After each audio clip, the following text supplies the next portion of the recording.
haven't got any tea now. No, not yet. Soon. So we're all a bit frazzled. We have had a busy evening. We have. We met up at about 5:30 and it is now about 9:30. 9-ish. We had a wonderful little photo shoot down in Heysham. And that's at the beach. Yeah, at the beach and the Viking graves. Yeah. So we've had a little bit of a photo shoot. Then we had to have fish and chips at the seaside. Chippy tea. Chippy tea. And now we're ready to go to sleep. Now we're ready to go to sleep. So do excuse us if we look a little bit tired. Yeah. And we've struggled to find the words to express ourselves. So yeah.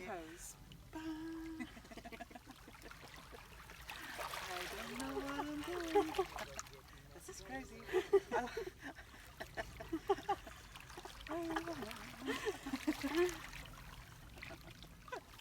Are we just going to throw? Yeah. It'll be thrown up in the air. Yeah. Okay. 1, 2, 3. But yeah, we've got together tonight, and we've obviously got all our preparations for Lammas, Lunasa. On Thursday, I'm hosting a little circle at mine, and we're going to be doing some salt dough offerings and a kitchen blessing. And Ruby and I were talking, and Ruby was asking sort of what the celebrations and the things would be, and to me it's a hearth and home celebration, and it's about that. So yeah, so getting ready for that, and I've asked you to post your celebrations in our Facebook group. So yeah, let's just have a chat about the harvest, what we're harvesting at the moment. Yeah, because I was saying I've never celebrated that. I only celebrate the greater sabbats and not the lesser ones. Do you celebrate the lesser ones? I tend to go to camps, so we celebrate that as part of the camp. So I'm going to a festival this weekend, Wood Spirit, which is one of the longest running pagan festivals, and that there will be some celebrations with that, so that'll be lovely. That's nice. And singing around the campfire and things like that as well, so looking forward to that. That'll be good. Yeah, and your gathering up should be lovely. Yes, hosting at Hedgewich HQ. So yeah, we're going to do a kitchen blessing in the kitchen, hopefully sit under the apple trees and have a bit of a meditation and a journaling time. Nice. Hopefully the weather's as good as it is today. It's been gorgeous, hasn't it? Yeah. The sun and the sunset. I was really tempted to swim when I saw those people in the water. I was like, I could do that. Yes, really tempted. Yeah, but we just ran out of time, didn't we? The sea was so calm. Yeah, it was. It was lovely. Yeah, we will absolutely send all the lovely sunset shots and that on the group. It was really worthwhile, really worthwhile. So we got some lovely tea in our mugs. Thank you, Ruby. I love the teapot. Yeah. And ladybirds are my thing. Are they? I do love a ladybird. Yeah. I got that. My mum gave me some money for a present, and that's what I got with it. Do you want oat milk? Yeah. I'll have whatever's going. Are you sure? Not fussy at all. Thank you. That would be lovely after our lovely John. Chippy tea. We was going to record at the seafront, but then when we sat down, there was all these guys, weren't there, with music on. Yeah. Thank you. Cheers. Thank you. Okay, look. Cheers. Yeah, cheers. Hope you've got a brew. Cheers. So, yeah. Lammas. Is it? Just what I needed. It is after you've been at the beach. By the seaside with your chippy. And didn't tea at the seaside from a flask always taste different? Yeah, it does. My dad used to, every Saturday we worked in the garden, the whole family worked in the garden, and every Sunday my dad would get us all up with tea and toast in the morning, and he would pack this picnic basket that I've still got. And he'd always we had a really old-fashioned flask, a turquoise blue one, and he would make tea, 2 sugars and milk. Everyone, standard family issue, everyone got the same. And those cups of tea out of that plastic flask cup, totally different. Just so different. Yeah, totally Tasted different. so different. And tea always tastes different if you're not at home. Like if you go to somebody else's house, it is different. Like when it's at home, Yeah. Love it when you get in a village hall and they have those big metal teapots. That's the best tea. You're big and you've got 2 handles on it. Yeah. So we're not coffee with Crones tonight. We're tea. Tea with Crones. That's okay. That's all right. Oh, so you were saying, weren't you, about what have we been planting and what is coming to fruition? So just talking about, what are we going to talk about? And to me, at this time, this is where, so you've had midsummer and you've got that height of the energy building and that, and this is, I love autumn and I love going deep and that, and this is sort of the very first start of it. So I've been harvesting all the herbs that I've been growing and tending. I've been making my smudge sticks, doing sorts of things. So it's now that the nesting part starts for me. It's all the work that I've put into my garden, and my garden is, the front is all the incense herbs for smudge and for homemade incense. It is all the medicinal herbs that you're cutting and then putting into tinctures, into decoctions, wherever they're going to go, whether they're just drying and you're going to find a purpose for them later. I've just harvested all the woad, brought that in, got the goldenrod. So it's finding things and then starting to preserve them, but it's also like things are flowering and they're coming to the end of their cycle almost when they flower, and then they give the seed, obviously. So it's like harvesting seed for next year's herbs, and I grow a lot of poppies. So a handy little trick with if you like to make purple salt, is you take the leaves of the petals of a poppy, a red poppy, and you take your salt, so then you pestle and mortar it, and it goes this beautiful lilac purple colour. So it's like doing all those things. We've got the currants in yesterday, loads of red currants, and Paul's going to make a red currant wine with that. So it's like, what have we got? How do we sort of portion it out for everything that we want with it? But there's also that gratitude, that sort of sitting. So I've been making a concerted effort. I'm talking too long, so I'm going to finish up. I've been making a concerted effort to do a bit of work and then sit back and enjoy it in a way. So we cleaned the whole garden, obviously for celebrations and that Thursday night, and this is part of the celebration is cutting things back, tying things up, reorganizing, and being grateful for what has blossomed, being grateful for what has come to fruition. We have this peach tree that we nurtured. We got it, it was a stick. It was literally a twig when we got it. And we've nurtured and nurtured it and nurtured it in the greenhouse. Last year we got 3 peaches, but they ended up that big and they were hard as rocks. This year we had 2 peaches.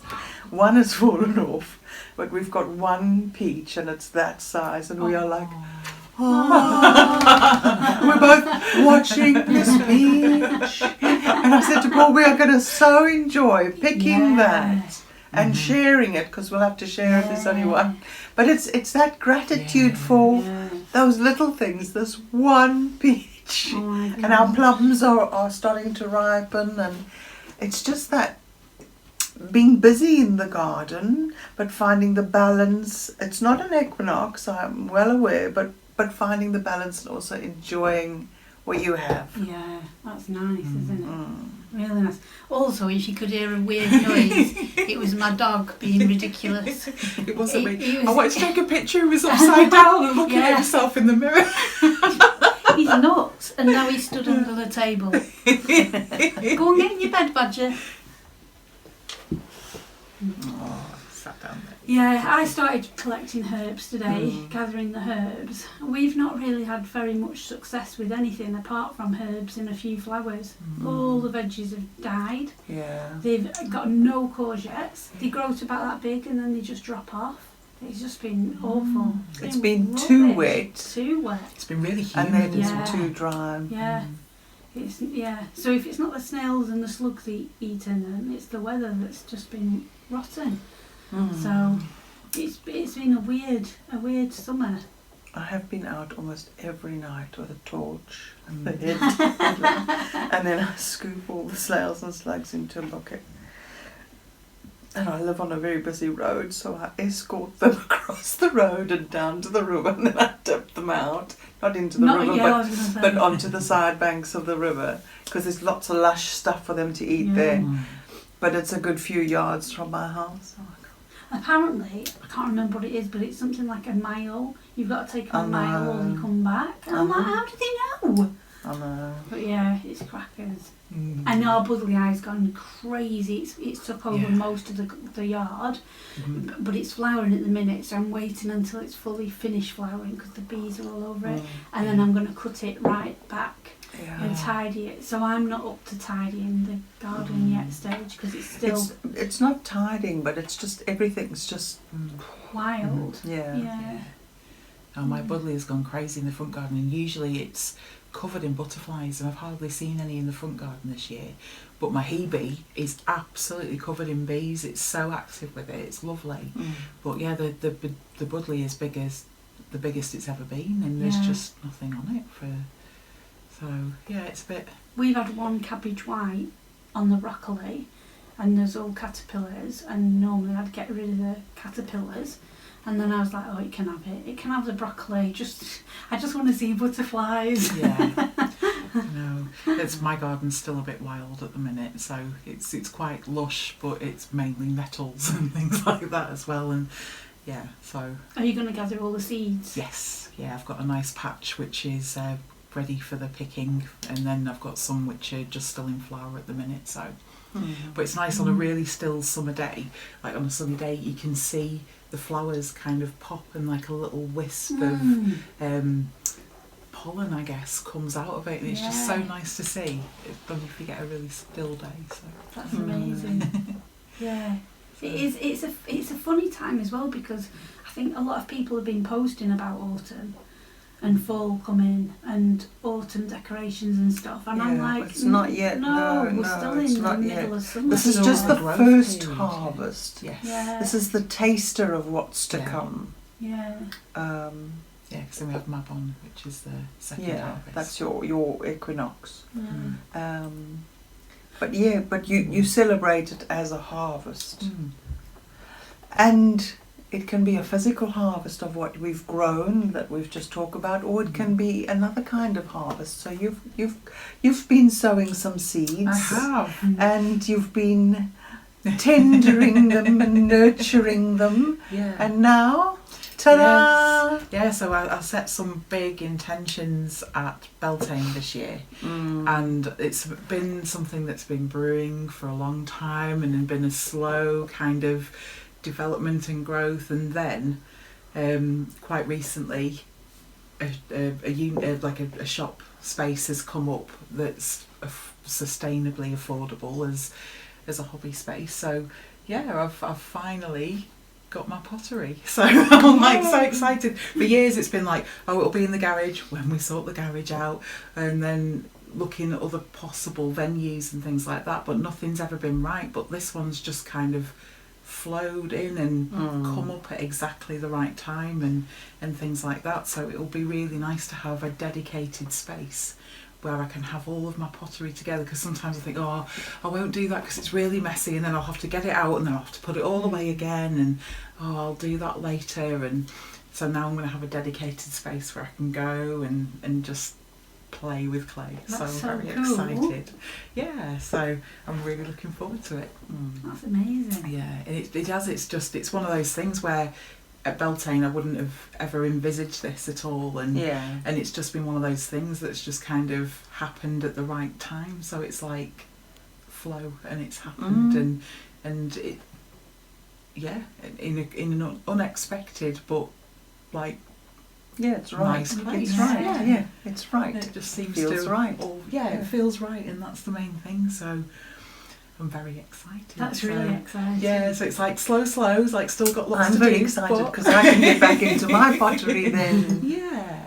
And come and use your space. Yeah, come and play. Can I come and play You too? can come play too. And we might even do a Crones from there sometime. Oh yeah, as well, we well. definitely I was will. thinking we could even do like a make along. I was thinking like we could sit making something while we're chatting, because there's something about when you're doing like a pinch pot, but you're talking and you go into a bit more of a deeper flow state, I think. So that'll be interesting if we could do that. That'd be brilliant.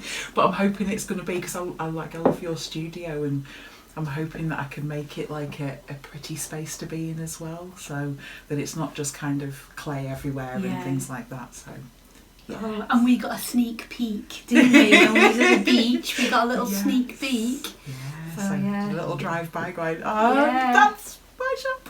Yeah, so good. Yeah, that's amazing. So I'm still at that where I'm like, yeah, I'll go for it, and then I'm like, oh, but what if, and I'm going, no, but I'm going to do it.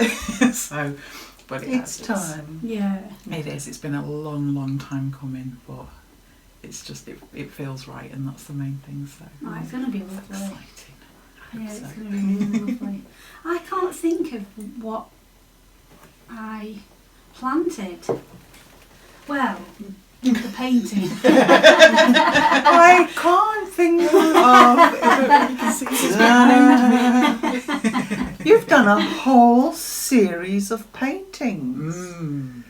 Yeah, I have, but it wasn't when did that come about? I'm just trying to think when that came up. It could have been earlier this year. I feel like a lot of things have been can't growing for you remember. this year. They've just really blossomed and kind of. We're ready for a snooze. Name, blame and shame. I was the first one. You were the first one to yawn. Yeah, it does feel like lots of things have started to work. Like my zine, like the zines that I make, I've been doing that for 7 years now, but it just feels like this year it's started to actually kick in. Like more people are aware of them, which is really good. And yeah, there's loads of bits. But I always think that I don't really do anything. I recorded a video for my YouTube channel, and it was meant to be a week in the life of me as a self-employed person. I'm so rubbish at remembering to record what I'm doing. But when I was editing it, I was like, oh, I actually do quite a lot. But I don't actually ever think I do. I think I just mess about a lot and have fun. Which I do. But how wonderful that you do that for your job. That's amazing. Yeah. I'm so jealous. No, don't, because you're getting your pottery now. Well, that's where I want to be. But yeah. I think it's wonderful what you do, and it is really inspiring, and I think most of my Facebook feed is your posts at the minute. Probably because I keep liking it. I'm like, oh yeah, spot on, Ruby. So I tell you what, actually there is something that I've just thought of. So many years ago, 2006 maybe, Tom and I started on a natural living journey, and at the time I was like, oh my god, I have to tell everybody about everything. Like, I was like an evangelist, stopping people on the bus. Well, don't give your child that fruit shoe. I was terrible. Tom would be like, stop telling people things. But back then it was a rare thing, Mm. and we had a website called Naked, Wild and Free because we wanted to move to Portugal at the time, and that was the idea. We'd be naked, wild and free on our own land. Mm-hmm. Then I realised how hot it was and I'd never survive there. So You were melting in the UK. I know. Oh my god, it's so hot. But we got loads of backlash at that time. Loads of people were so nasty. Yeah, because it was really out of the norm. And then our website got hacked and we were like, this is a sign to stop. And then this year I've started to be a bit more open again about it and start saying more about it and how we live and what we do and why we do what we do and stuff. And that's been a real turning point because I had that not a fear, apprehension that I thought, oh, here we go, people are going to be nasty again. But actually it's been brilliant. So I think that at the beginning of the year I'd felt like I wanted to step more into my authentic self, even more, and be more open, and I think I am. I think I've got that, which is good. What I've observed is like the approach you have is, this is what I do and this is why I do it. So you're just going, this is it, not you should do this because. You're just going, this is what I do and this is the reasons why. There's the information. Take it all, leave it. It's up to you. And I think that's the difference, because in the beginning I was like, you should, you need to, but you can't change anybody else's journey. But you've just opened things up, and even some of the posts, like, I'm like, oh yeah. Oh, and then you put something, I'm like, oh, I hadn't really thought of it like that, and it's just like a little extra bit, and I'm like, yeah, that comes round. But you're opening up that conversation rather than saying you should. You're like going, here it is. This is open. It's interesting because it's teaching by example and leading the way by being the way. In a way. That's different, isn't it? Than telling somebody. Yeah, completely. Definitely. People don't like to be told, do they? No. And, I don't like to be told. No, that's Hear you with that one. But yeah, I do remember now that I remember when you started that Naked, Wild and Free. But I think I was totally in the wrong headspace. Just the frame of mind, just a perception that changes. This is how I perceive it. But now you've got experience. You've lived that way for a certain length of time, and you've tested it out, and you come in with that kind of embedded experience now. So. And I'm not angry anymore about it. Now when I find something, I just go, oh, just add it to the list. Yeah. It's disturbing what happens in the peripheral. But the only way that you can have an effect is to keep sending your ripple out. Yeah, definitely. Do you know what I mean? And to keep that wave going. And because eventually it comes back, waves go out and come back. And also to... Because your ripple will touch somebody else gently, and then it will bounce back. And that's true. And then they'll start a little ripple. They'll put a drop somewhere and mention it, and it just spreads out. Definitely. And I think I've realised now that we are... Because sometimes it feels like you've got no power at all over everything that goes on with your food and everything else. But actually we do. We've got spending power. So we can spend it on a massive company or a small local company, or so we do have that. So I think I've learned a lot. That I always come back to the it's a saying by a quote from the Buddha. If you think you're too small to make a difference, try sleeping with a mosquito in the room. That sort of thing. I can't remember how it goes exactly, but that's the general idea. And we can. The only responsibility we have is to ourselves. The only person we're accountable to at the end of the day is to ourselves. That's how I feel about it. and to turn back and go, I did the best I could, Yeah. Mm. you know, Yeah. with the cards I was given. Yeah. I think that's a really important thing, isn't it? Yeah. That you can only do the best with the knowledge you've got at any given time, the support you've got or lack of at any given time, and your situation, Yeah. you know, as well. Mm-hmm. So, yeah, I think that's a really important thing. What about you, Cindy? What seeds do you think that you planted and that you're... Do you know what? I've slowed down. And for me, that's a big thing. I haven't... There's no need to compete. Because every man and his dog is out there doing what I do. I've literally on Facebook, in a very nice way, unfollowed most things. I just keep in mind nose to my grindstone and just doing it. So seeds wise, I've probably got a lot going on, but not as much as I normally have.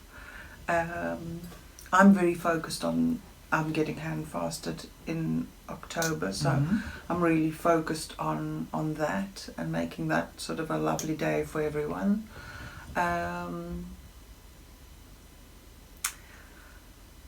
And personally, it's just slowing down, knowing when to slow down and knowing when to say no, knowing when to sit back. Like I say, normally I would be in my garden, go, go, go, get that in, bundle that up, da-da-da-da. It's like if you don't get it in now while the pollen's rising and the moon's doing this, and I've been making time like, right, we're going to get up early, we're going to do X, Y and Z, and then we're going to sit down. Or we're going to go for a lovely wild swim, or we're going to sit in the shade of the apple tree that you've just, you know, fed and watered and whatever, and just chill for a bit. I've been writing a lot. I've been writing a lot of poetry. I've written something almost for every sort of gathering I do. It's just sort of rolling out of me. So, and I'm just finishing my crystal book. So I am putting together a book which is, so normally I run 3 workshops, and now I am putting those 3 workshops into a book. So yeah. Oh, that's exciting because I know you've written like the runes book and things like that. Done chakras, the runes, your journal for meditation, the meditation one, the manifesting one, the yoga planner, and now the crystal one. That's really cool. So is this going to be more of a book than... Because I normally have them ring bound just yeah. because it's easy to use. Easy to use, and it's Absolutely. it's an interactive workbook as well, where there's guided meditations. I've selected a small section of crystals that I think are like crystal must-haves, and done little meditations on them. So you do the meditation and then you write down what the message is.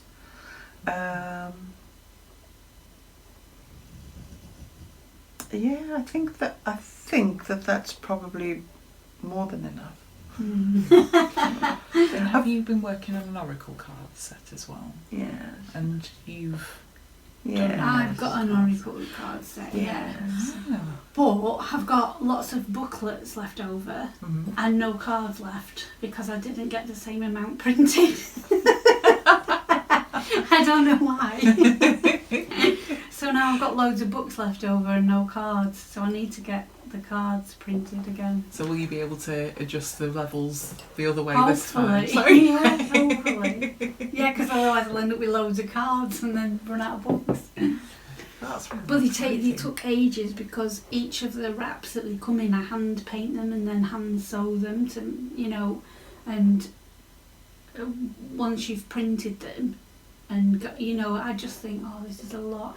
I think this is the thing, when you are a maker and a creative and that's your passion, you spend loads of time on doing something, don't you? Yeah. But that's not actually good, profitable business, because by the time it's taken me to paint all this stuff, you know, it's like 3 hours or something, and then I'm selling them. That's like, you're less than minimum wage in the end of it, but they are beautiful.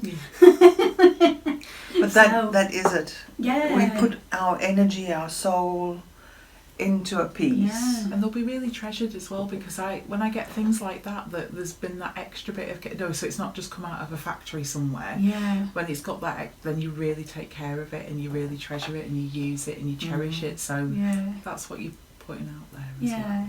And I don't ever want to get to that stage where I'm like, oh, I'll just get everything from the factory. Yeah. I you know, maybe that's a bit of a control thing as well, but I want it to be beautiful, but it's not good business. Not in the masculine Not sense, in the masculine. but in the feminine sense, would that work with that? Yes, it would, definitely. This is from a conversation we were having earlier where Ruby was mentioning about doing business in a masculine way and doing business in a feminine way. So. And it's really interesting. It is, because all the thousands of pounds I've spent on courses, and it's all women that have taught me, I've realised they're teaching in a masculine way. They're not teaching in that feminine way. So it's no wonder I've never actually got anywhere, because and your biggest customer base is feminine. Yeah. And the same with me. Yeah. So we've got to do in that flow. Yeah. We've got to run our businesses in that flowy sense, that very soft feminine way. And a lady visited last week, and she's called Amanda. She's an angel card reader, and she came because I was repotting her plants, and she was brilliant because I was telling her about this flow, and it's Does really her surname end with a T? Yeah. Start with a T? Yeah. Okay, and then I know who you're talking about. And she was saying it's great to have the flow, but we've also got to have some of the masculine, because the masculine drives it. And I thought, because I've been fully in masculine business, and then I've gone, I'm going to be just flowy, just painting and doing the flow. But actually, I suppose you do have to have a little bit of the masculine to make anything work. Otherwise, I'd just be running around all day painting. Well, that's interesting, because it's like having that balance of masculine. Because I know you do that a lot, don't you? You consider the masculine and the feminine as well, and like try and balance it out. So that is interesting. So you're going from one to the other, and then you kind of find the middle, the balance, the happy medium. Yeah, it's so interesting. Do you find, because we spoke about creativity last week, and we're talking about, we've just gotten back onto that, that's fine. Do you find that you create pieces and then you don't want to let them go? Because I do. I do a lot of that. I create these magnificent pieces, whether it's a headdress or I created a little set of baubles that were earth, air, fire and water, and they had a beautiful glass bauble on with an air plant in them, and that. I was like, but I want them. But do you know what I mean? Because I sat and chosen beads and worked. Me and beading. I'm getting too old and I like what these tiniest little beads and that. But I put so much effort into them, and they were really beautiful. I created another one with 2 feathers, a piece of driftwood, and tied on with some copper wire is this beautiful air plant in moss. Beautiful. And I'm like, my home doesn't have the space for it, but sometimes I hang on to them for a while and I love them, and then I move them on. But there's quite a lot in my home that I've created and just not moved on. No, I think I only have that with clothes. when I used to make clothes, and I'd make them, and I'd want to keep them, and even if they didn't fit me, I'd keep them because I'd be like, this is so nice. It's never going to fit me, but I want to keep it. You've chosen that lovely material. Yeah. Well, it was all vintage stuff and old doilies and things that I'd collected, and I made them all out of that. I've still got a bag full of them upstairs, but paintings, I think. Bring them to my shop and we'll sell them. Perfect. Thank you very much. There you go. I've got a couple of spear hangers on that They've rail. been sat there for years. Right, we're going to sort it. We'll sort it. But yeah, paintings, I think it's different because I feel like it's a birth, and then when it's birthed, like when you have your children, they're nice for a bit, and then you're not bothered about them. No, I am bothered. I am. I mean, you can let them go easily when they're old enough. But yeah, I don't get that with paintings. No. But yeah, clothes and accessories. If I've made a bag or something, I'm like, oh, I'll keep that. Yeah. And I did make these. They were tie-dye, not tie-dye. It was. What's it called? It's a Japanese where you fold the fabric and you dye it, and then when you open it, it's got all patterns on it. It's not tie-dye, it's called something else. Do you know what I mean? Yeah. I know what you mean though, because they do a very specific folding, like an origami type of fold. I did all that with like waistcoats, kind of long waistcoaty things in green, and I made loads of them, and then I kept all of them. Right.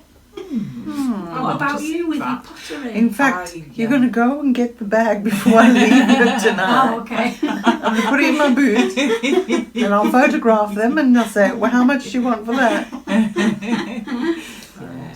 What about you with your pottery? Do you keep them? I have, but I've also let one-off pieces go for not very much. Like on my degree show, I did this amazing... I think it was amazing anyway, but by that time I was just so sick of it. I was like, this one, somebody really liked it, and I was like, oh yeah, you can have it for 30 quid. And then she was like, really? I was like, yep. And then afterwards I was like, you idiot, it was a one-off piece and I've never been able to recreate it. And it was like salt in the clay, so it did when it like dried slowly, it had a really unusual surface, and when I tried to recreate it, it just shatters. This was and it was like, it was done with really wet clay. I still think about it now, so like all these years later. And I've got pictures of it, so, but yeah, I would have kept it. But I've still got a lot of my pots from my degree show because some sold, but a lot of them didn't, and I was like, I'll put them in a box, and I've still got them, and every now and again I get them out and I'm like, oh. Do you know what I did with mine? Go on. I put them all in the garden as little ornaments. Eventually I had so much pottery, I just, they all went into the garden, sculptures and all things. Well, but I do have a maiden in my head that I want to build. Out of clay? Yeah. See, I love clay. I like clay? Do I like it? I don't think I like it as much as other materials because it doesn't do what I want it to do, and that makes me frustrated. I've tried, that's something in that, isn't there? Interesting. Yeah, there's something in that. And my big piece was, we had to do like a portrait thing, and I did this beautiful African head, and there's one tribe, Ndebele, that wear these hats. They come up like this and then they go out, and I did hers up and out, but like almost like a trumpet. It was so nice. Oh, that sounds lovely. But yeah, some of mine went in the garden and didn't survive, but mine are all still in the garden. Still got broken bits on my farm in South Africa, which isn't my farm anymore. I just left them all there. You can't. I can be quite ruthless with some things, and then with some feathers and with other things, I can be. So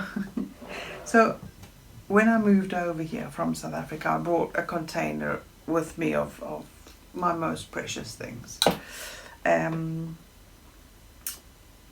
a stick came over. I love it. A good stick. You can't leave a good stick you behind. can't leave a No. good stick. I've still got the stick. In fact, I touched it today and I went, I love you. And one day I will make something very beautiful with you. I've got a So- story about a stick. And so I can be quite obsessive and ridiculous over a stick. But then other things, I can be quite... Ruthless. Let them go. Not ruthless, but yeah, you kind of like let them go easily. Yeah. Yeah. Would you want to see my stick? I can see your stick. That's a your good So, stick. this, Ooh, that's interesting. it is. Feel the wand. Seems like a root. It is a root, it's a Scotch pine root.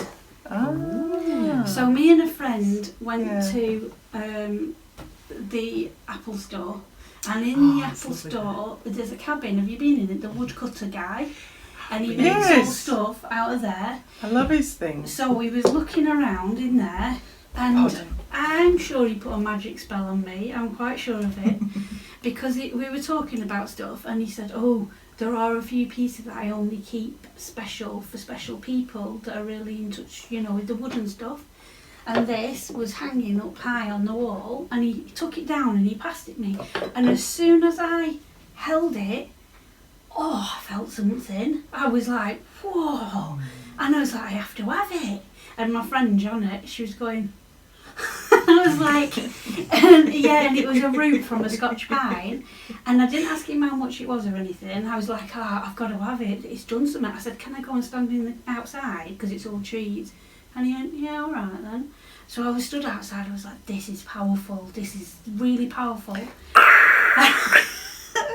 It was £45.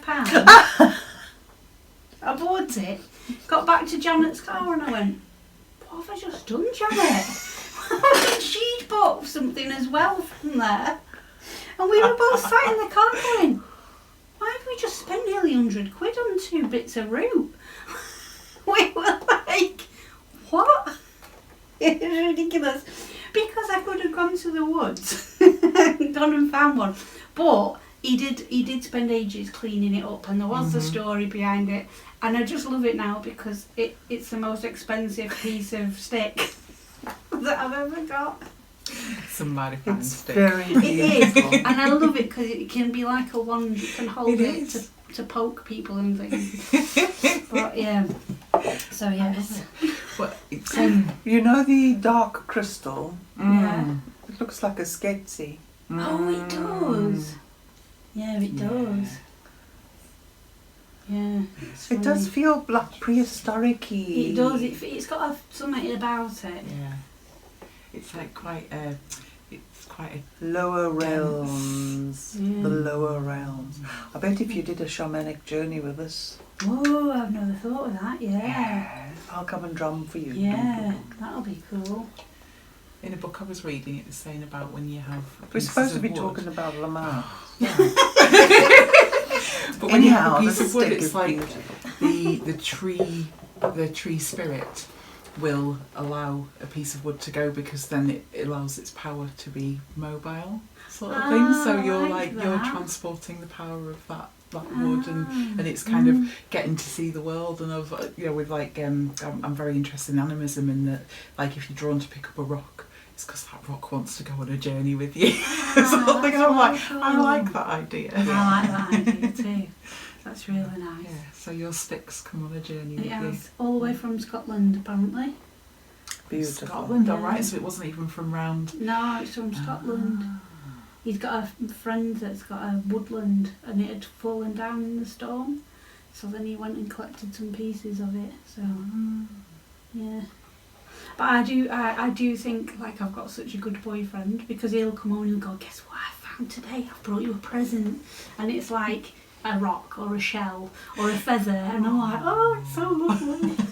Yeah, So easily pleased. But no, that's absolutely. nice, it's really sweet. I know. I've got about 10 sticks waiting to be made into something. I have a large stick collection. Staffs, all the way down to... Yeah. Yeah. just like interesting sticks and pebbles. So, because But we've back gone on to a right Lammas. blooming tangent, haven't we, about everything, what, because you're the font of all knowledge, Cindy, on this, what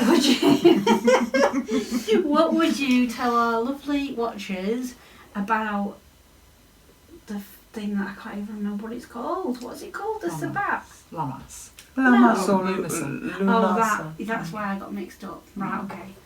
So, Well, you're quite knowledgeable on the gods and that. It's all about the god Luch, right? Yes, I don't know too much about that because it's other traditions yeah, that I look at. so I know nothing about this. Aisha doesn't know much either. And you've put me on the spot because I just know Lammas is more about the bread because it's like loaf mass. Bread. Yes. So yeah, it's like the first harvest. So it's like the first bread was made from the first harvest. So that's like the celebration of that. So the Lunasa side, I'm not as confident knowledge-wise. Yeah. To me, this particular one I like to celebrate as, like I said, it's more of a hearth wisdom, hearth witch. It's about the home, the kitchen. It's about taking your produce, what you've produced, and then starting to organise things. So a good thing to do at this time is to clean your kitchen cupboards, to sort your kitchen cupboards out. You can have a little windowsill in your kitchen that you make a little Lammas altar on. So any, like some flowers from the garden, a candle. It's another light sort of festival for me. I like to always light a candle at Lunasa. It's to me that's what it's about. It's about the home and creating a little bit of magic in the kitchen, in the home, and it's about, for me, the plants that I've grown in the year, and the summertime is when I'm starting to bring them in and starting to organise them. That's going to be for medicine, that's going to be for that. And so that's my biggest focus at this festival, What if somebody lived in a flat and they didn't have a garden to gather things Windowsill. in? What would they do instead? Pot plant, windowsill. Your kitchen, make a lovely peppermint tea. Make a lovely pot of peppermint tea. Bake bread?